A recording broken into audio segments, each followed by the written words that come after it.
The Atlas of the Bible. Heart. Is it the Bible? No, it's Atlas of the Heart by Brene Brown. Oh, So Atlas of the Heart, in a very simple way, if you want to know what this book is, you and I have talked about this before, like an emotion wheel. mm-hmm. So her thinking is that, and it's not just thinking, her study, this is what she studies. People can name 3 feelings: mad, sad, and happy. Those are the Mad, 3 they sad, can name. and glad. Come on, Brian. And there are a lot more. Rhyme. Oh, I missed it. I never was Baptist like you. So I have that failure. But she says, no, there are, hundreds of emotions. I don't know if there's hundreds, but there's tons. And the more you understand what an emotion is, what you're feeling, the better you'll be able to process it and move forward. So it's an absolute positive thing. It's not a I should dwell in something even worse than sad, I should just get over it. She's saying the way to get over it is to understand what it is, to develop it and move through it. And this book is divided up into groupings of emotions, and she just describes the emotions very thoroughly. And I have found it to be helpful. How would you use that as a coach? Boy, I'm ready to buy this because I use the emotion wheel all the time.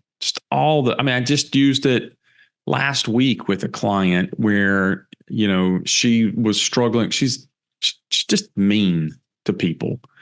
And she's not a mean person, but she is mean to people.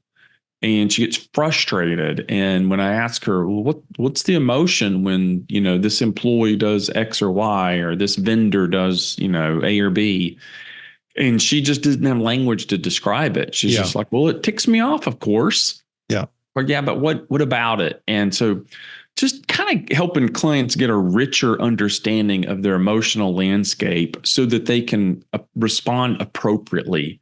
And, I'm a big fan that emotions are data. They tell us something, but if we're kind of, I don't know, emotionally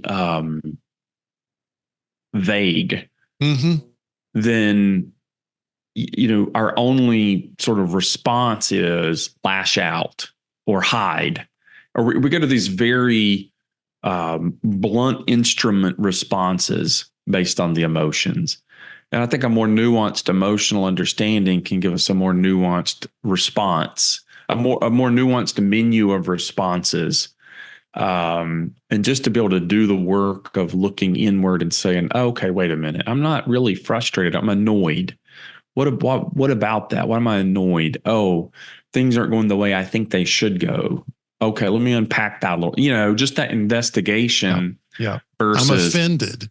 I'm mad, disturbed. So I'm going to yell. I'm grossed out. I feel betrayed. These are all very different things.